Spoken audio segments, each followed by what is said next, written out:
In a strange and desolate landscape lives a snake that has adapted to survive in scorching heat and freezing cold. It's easily provoked by humans, and its venom could be lethal. But it's one of the rarest snakes in the Americas, and it's never been studied. Determined to track it down so this study can begin, reptile hunter and scientist Mark O'Shea heads into an arid land of vast plains and salt mountains. Patagonia stretches from northern Argentina to the tip of South America, covering 300,000 square miles. This lonely region is the home of a venomous snake called the Patagonian Lancehead. It lives further south than any other snake in the world. The Patagonian Lancehead has hardly been seen by anyone, let alone scientists like Mark. No one knows how many there are, and the few sightings have been scattered at random. Mark's quarry could be anywhere in this wind-blown wilderness. It's an enormous challenge, but he does have help. Dr. Monique Aloy from Argentina, her field worker Juan Carlos Moreta, and Dr. Marcio Martins from Brazil. They're looking for a very dangerous needle in a very big haystack. But if they find it, the first major study of the Patagonian lancehead's life cycle and behavior can begin. Mark! Snake here. It's not a Bothrops.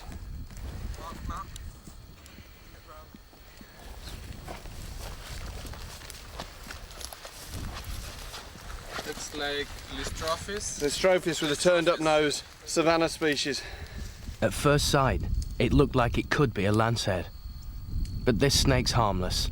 It's only mimicking the more dangerous snakes. Look at the coloration underneath, red and black, on the tail especially. Underneath it resembled a coral snake, so he's getting the best of both worlds. Dorsally he looks like a lancehead, and ventrally he looks like a coral snake. And what he will do is flick his tail up suddenly and do a flash display of the bright red bands underneath, and this is like presumably like a coral snake also does this actually, a defence, and animals go, whoa, hang on a minute, and he's mimicking two venomous snakes. Oh well, that's a good start. I'm going to bag him up and I'll have a photo session at the end.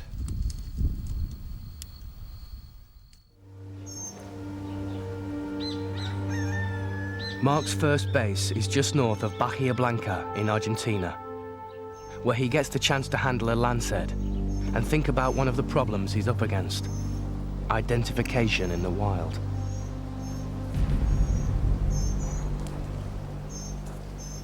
This captive snake is from a lancehead species called urutu. The Patagonian lancehead is rarer, and Mark only has a picture of it to go on. In the wild, he may only have seconds to identify it. This species is larger than the one we're after. It grows much bigger than the Patagonian lancehead. The urutu and Patagonian lancehead are both pit vipers. Heat-sensitive pits under each eye give them a sixth sense to target prey. Like all venomous snakes, they're highly evolved. They have become some of the most efficient and feared predators on the planet. And there's another predator to watch out for. Well, the largest lizard in Argentina is probably the Tupinambis, the Tegu. And they're down burrows, and they won't come out. They're remarkably difficult to catch if you chase them. He's got very sharp teeth, and the jaws are like a vice. I mean, he will just tighten up and his eyes will sink in, and he could break bones. And they'll eat anything. One of these bone crushers has been chased underground. It's a good chance for Mark to test a head camera he'll be using on the snake hunt.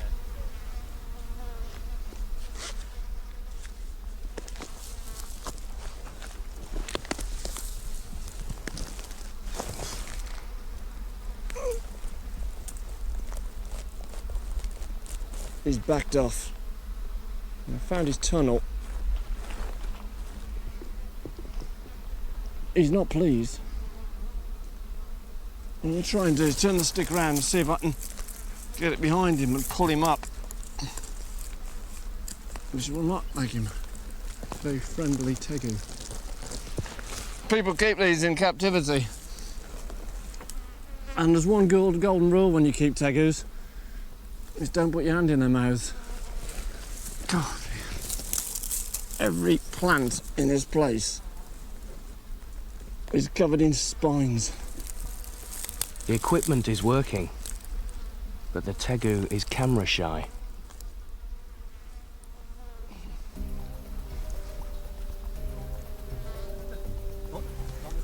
Where? Where'd you see him go? In there. You just see him go in. This side of the way, I think. Not look too friendly. There's just lots of little gaps and ledges and all sorts of places for him to go. I'm inclined to leave him, see if he comes out. Sí, sí, acá entro. Acá, pero acá termina el hueco. No joder.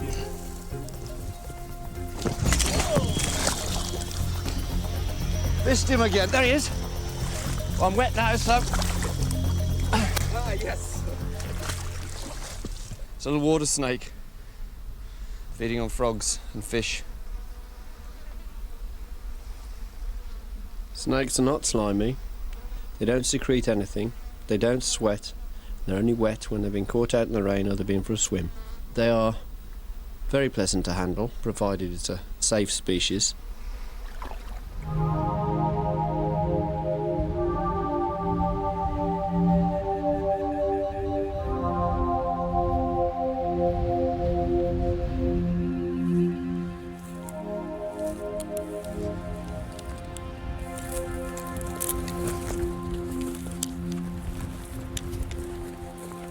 Mark and Monique head for a change of scenery with a local guide. Above the grasslands, the rocky peaks are perfect Lancehead terrain, and it's just the right time of day. Well, I call it PST, peak snake time. And this varies around the world, but it's the early morning, sort of 7:30 to 9 o'clock or whatever. It's usually about 90 minutes. Go too early and everything's too cool and it's still hidden away. Come too late and everything's too hot. It's either too alert and it's disappeared before you've got there, or it's gone back under cover to get away from the heat. Not much is known for certain about the Patagonian Lancehead, but experts agree on two things. Its venom could be fatal for humans, he's going a long way. and it really doesn't like being disturbed. Must be all manner of animals in here. There are 2,700 odd species of snakes, but I wouldn't reckon more than 200 to 300 would be in a position to administer a serious bite. But that said, 40,000 people a year die of snake bite around the world. A lot of snakes will dry bite, no venom, or inject a sublethal dose, which is intended as a warning, because the intention of the snake when it bites you like that, defensively, is to get you to go away and leave it in peace, and not to kill you. Its venom is a valuable commodity for dealing with prey, and it would rather conserve it for that. In this area, the Patagonian Lancehead's prey would be a small species of lizard. But Mark's noticed something strange. This rocky outcrop just cries out to have a population of lizards. Yes. And it hasn't got one. Well, not day-active lizards. Yeah. And that is the thing that's missing, that life. That would sustain the bothrops, yeah. Yeah, Lancehead dinner. Yeah, So- the fact that it's lacking. I'd be almost prepared to put money on the fact that there aren't any Patagonian Lanceheads in this immediate It's quite vicinity. possible, even though it's been sighted in the area, but But it's... this is a big area. It is a very big area. Localised It's- population, somewhere so- feeding on a population of lizards, but not this Exactly, yeah. localisation. Monique's a lizard expert and knows how to find them. So Mark decides to change tactics. What we were doing coming up here was looking for the snake, Yes. and I think we're addressing this entirely wrongly. We've got to look for the the diet, we've got to look for the lizards and not for the snake initially. Yeah. And if we find the lizards, then we look for the snake. Then, yes.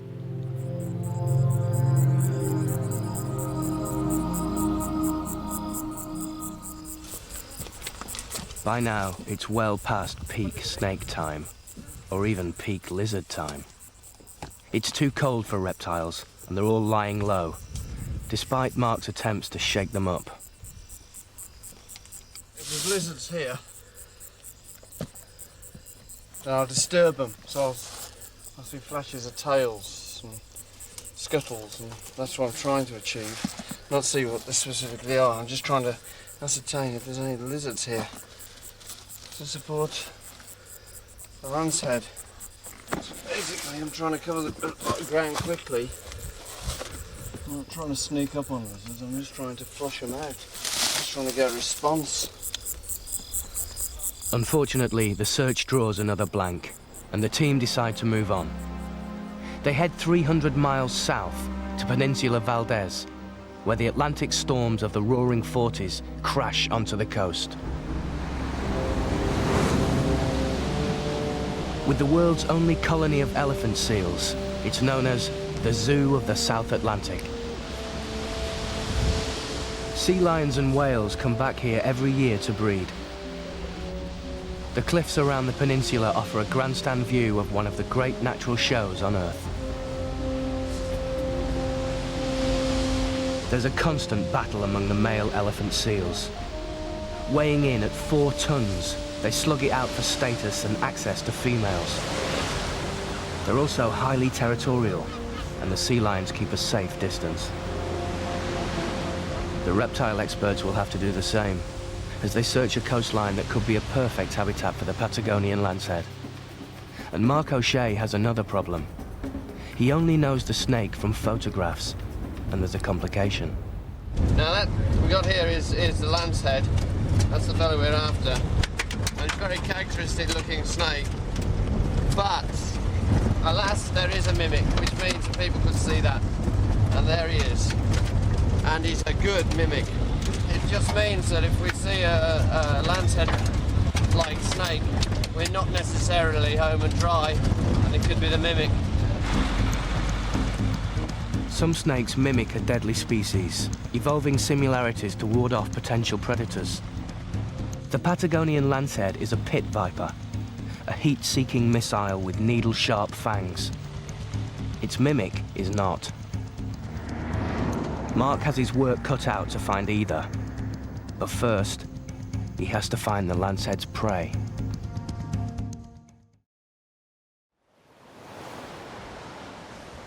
I think Peninsula Valdez is the most positive looking habitat we've been in so far.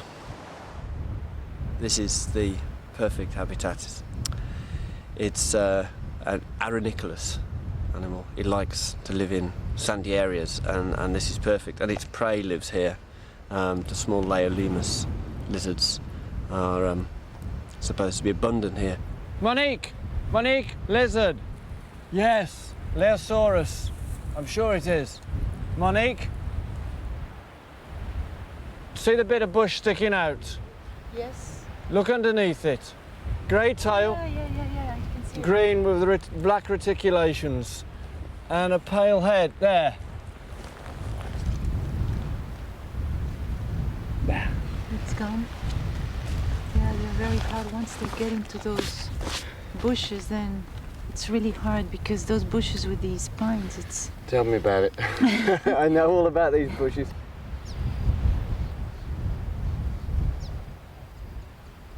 At the moment, it's a bit cold. I mean, all the way through, we've been saying, oh, it's too hot today. No, it's too hot for snakes. Quite frankly, at the moment, it's too damn cold.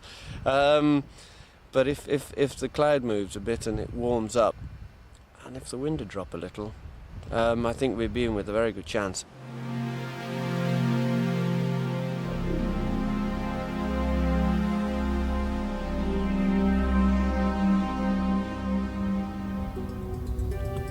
The wind didn't drop, but the next morning it's calm, and they finally get their first sign of a snake. There are fresh trails in the sand, but they can't be sure it's the snake they're looking for.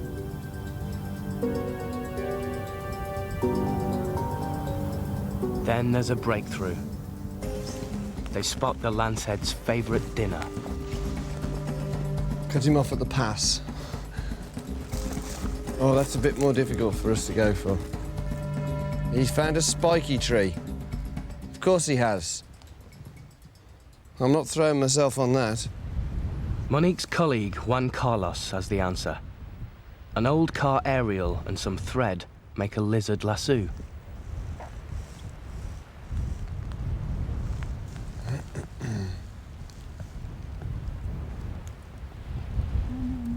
I haven't got him in sight at the moment. No doubt the head cam has, but I haven't. No doubt everybody else can see him except me.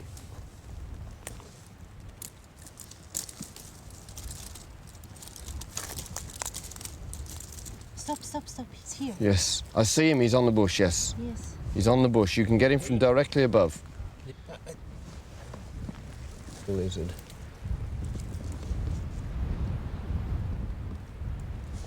Oh.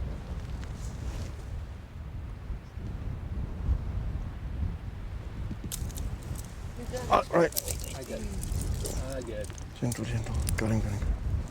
Right, we're almost clear. Until they study the Patagonian lancehead, no one knows how much it eats. But this lizard would probably be enough for a decent meal. This is a Elusive. It's a lizard from Argentina, and there are many, many different species of Elusive, and they don't really have an English common name. This is an adult male, and this is the prey of the snake that we're looking for. Everyone's happy with the lizard find. Lanceheads could be nearby.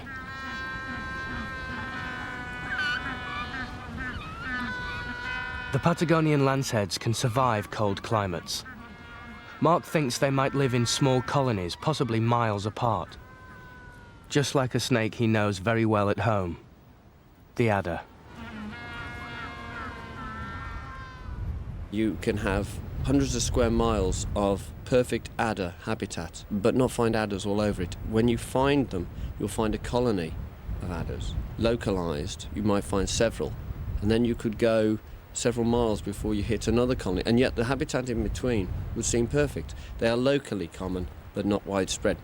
And so, once you've found one, you've hit on where they are.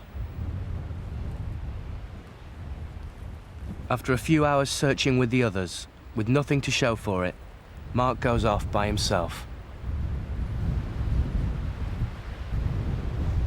I've got one! There's one over here!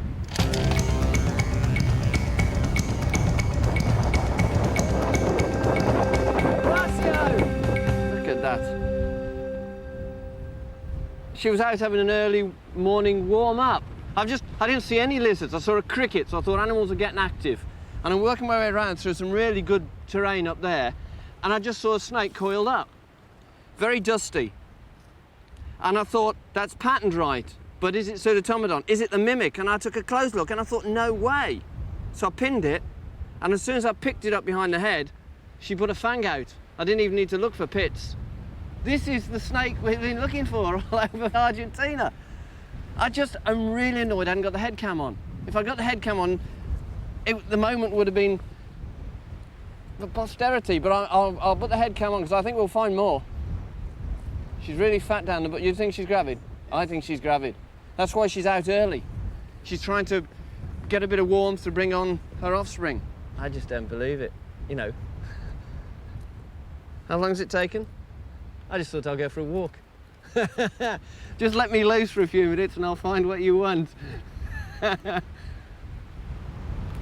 Doesn't she blend in beautifully? Up there, I mean, I treated it as if I was looking for adders in Dorset. And if I was looking for adders in Dorset, I'd be looking for sheltered patches. Because you get a wind like this, but where you've got bushes, you'll get little sheltered gaps, and that's where she was. She was coiled in that sort of a shape, with her head right in the middle, just resting on her coils. But she'd got bush around her, and if I disturbed her, I'd have had a job getting her out. And if I'd come over here to fetch everyone and go back, we'd never have found the spot again, and that would have been just... But I think there's going to be more, so when I get head cammed up, we'll go in there.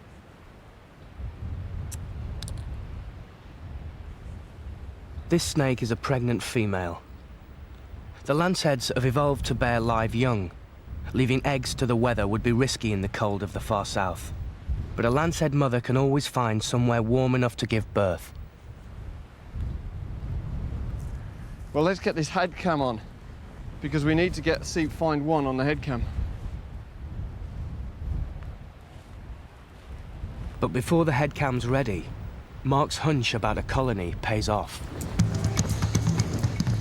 Marcio, big grin on his face, and off he'd gone, and he'd found. It was just ridiculous. I couldn't have been more surprised if I found it in my own back garden. Come here. We've hit pay dirt with these. One's tempted to just sort of reach in and pick it up. Ouch. Come on, my darling. Can you hear the tail going? Warning. Here we are. Uh-oh. Come on. Now, I'm not going to pin this one. I'm going to pass it over to Marcio because he's collecting data on this animal. He wants to get the temperature of the body. So if I'd pinned that down and picked it up with my hand, the body temperature would have started to go up, and so you wouldn't get a good reading. Yes, the substrate's 22. Can you see this tail? Now that would ordinarily be on the ground, and it would be making a rattling sound, a warning. You want to get the tail? It's a bit of a bulge, male. This bump here is a male.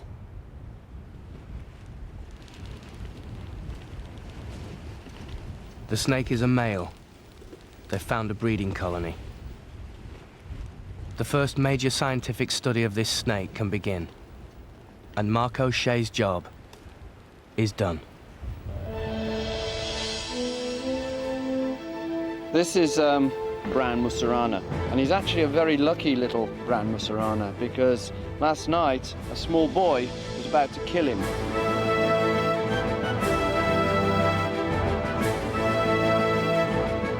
Juan Carlos here stepped in and said, no, you mustn't kill that snake, it's harmless. And the small boy and his father insisted that it should be killed.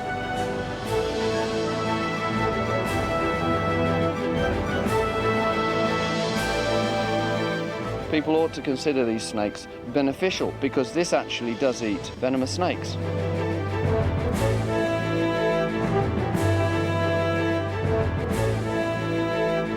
Juan Carlos removed the snake from their clutches and brought it out here, and we are now about to release it a long way away from any human habitations.